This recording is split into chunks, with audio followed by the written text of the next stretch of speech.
প্রায় ৮ মাসের বেশি সময় তিনি বাংলাদেশের অন্তর্বর্তী সরকারের প্রধান পদে রয়েছেন। সংবিধান থেকে শুরু করে নির্বাচন প্রক্রিয়া সংস্কারের কাজ শুরু হয়েছে বলেও ঢালাও প্রচার করেছেন তার উপদেষ্টারা।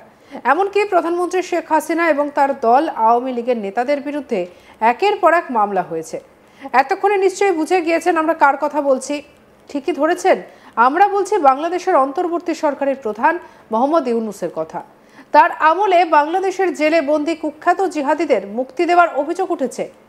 আর এদিকে এবারে বাংলাদেশের জেলে বন্দী জিহাদিদের ভিআইপি ট্রিটমেন্ট দেওয়ার অভিযোগ উঠল। কেন এই কথা বলছি তাহলে শুনুন। সম্প্রতি বাংলাদেশের জেলে বন্দী থাকা অবস্থায় এক জিহাদিকে ভিডিও বার্তা দিতে দেখা গিয়েছে। পরিস্থিতি বুঝুন একবার। একজন জেলবন্দির কাছে পৌঁছে যাচ্ছে মোবাইল ফোন, আর সেই মোবাইল ফোনে রীতিমতো বার্তা দিচ্ছে একজন জেলবন্দি জিহাদি।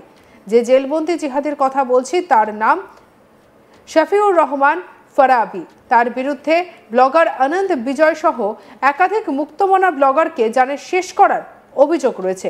তাকে যাবজ্জীবন সাজা দেওয়া হয়েছে। জেলখানায় বসেই ফরাবীকে নিজের মুক্তি দাবি করতে ভিডিও বার্তায় দেখা গিয়েছে। সেই ভিডিও বার্তা আবার ফেসবুকে পোস্ট করে ফরাবীর মুক্তি দাবি করেছে আরেক সুপরিচিত যোগী সায়েম নুফা। জেলখানায় বসে ভিডিও বার্তা দেওয়া কিভাবে সম্ভব, সেটা আবার ফেসবুকে প্রচার করে আরেকটি গর্হিত অপরাধ করার দুঃসাহস পায় কিভাবে, এই প্রশ্নই উঠতে শুরু করেছে।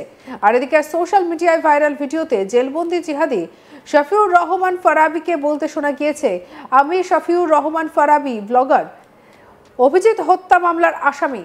আমার যাবজ্জীবন সাজা হয়েছে আপনারা জানেন। সাইবার মামলাতেও আমার 7 বছরের সাজা হয়েছে। আমার মোট 39 বছরের সাজা হয়েছে। দুঃখজনক হলেও সত্যি যে বাংলাদেশে কোনো ইসলামী শাসক আমার মুক্তির জন্য উদ্যোগ নিচ্ছে না। কি বলেছেন শুনবো।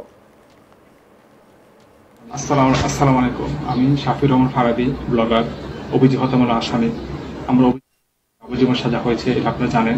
আবার ঢাকা সাইবার কোর্টেও 2023 সালে 30 জানুয়ারি শেখ হাসিনা কর্তৃক একটা মামলায় আমার 7 বছর সাজা হয়েছে।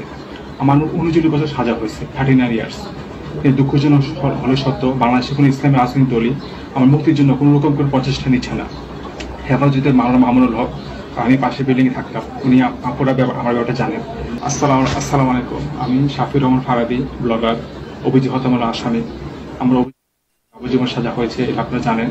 আবার ঢাকা সাইবার কোর্টেও 2023 সালে 30 জানুয়ারি শেখ হাসিনা কর্তৃক একটা মামলায় আমার 7 বছর সাজা হয়েছে। আমার 39 বছর সাজা হয়েছে, 39 ইয়ার্স। দুঃখজনক হলে সত্য, বাংলাদেশে কোনো ইসলামী রাজনৈতিক দলই আমার মুক্তির জন্য কোনো রকম কোনো প্রচেষ্টা নিচ্ছে না। হেফাজতের মাওলানা মামুনুল হক, আমি পাশের বিল্ডিংয়ে থাকতাম, উনি আপুরা আমার ব্যাপারটা জানেন। শুনলেন তো, একজন ব্লগারকে জানে শেষের অভিযোগ সহ সাইবার ক্রাইমের মতো গুরুতর অভিযোগে সাজাপ্রাপ্ত এই জিহাদি বাংলাদেশের জেলে বন্দী থাকা অবস্থায় ভিডিও বার্তা দিচ্ছে তার মুক্তির দাবিতে। একটা দেশের আইন শৃঙ্খলা পরিস্থিতি কোন জায়গায় পৌঁছলে এটা সম্ভব হয় সেটা বুঝতে পারছেন।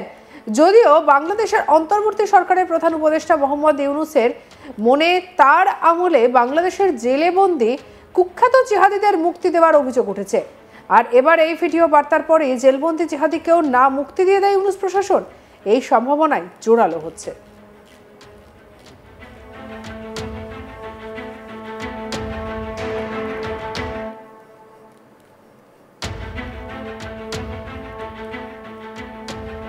চলুন আরো একবার শুনে নি জেলবন্দি জিহাদি শফিউর রহমান ফরাবী কি বলছেন।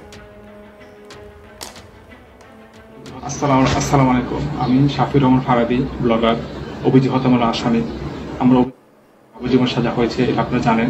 আবার ঢাকা সাইবার কোর্টেও 2023 সালে 30 জানুয়ারি শেখ হাসিনা কর্তৃক একটা মামলায় আমার 7 বছর সাজা হয়েছে। আমার 39 বছর সাজা হয়েছে, 39 ইয়ার্স। দুঃখজনক হলে সত্য, বাংলাদেশে কোনো ইসলামী রাজনৈতিক দলই আমার মুক্তির জন্য কোনো রকম কোনো প্রচেষ্টা নিচ্ছে না। হেফাজতের মাওলানা মামুনুল হক, আমি পাশের বিল্ডিংয়ে থাকতাম, উনি আপুরা আমার ব্যাপারটা জানেন। আসসালামু আলাইকুম। আমি শফিউর রহমান ফরাবী ব্লগার, অভিজিৎ হত্যা মামলার আসামি। আমরা যাবজ্জীবন সাজা হয়েছে এটা আপনারা জানেন।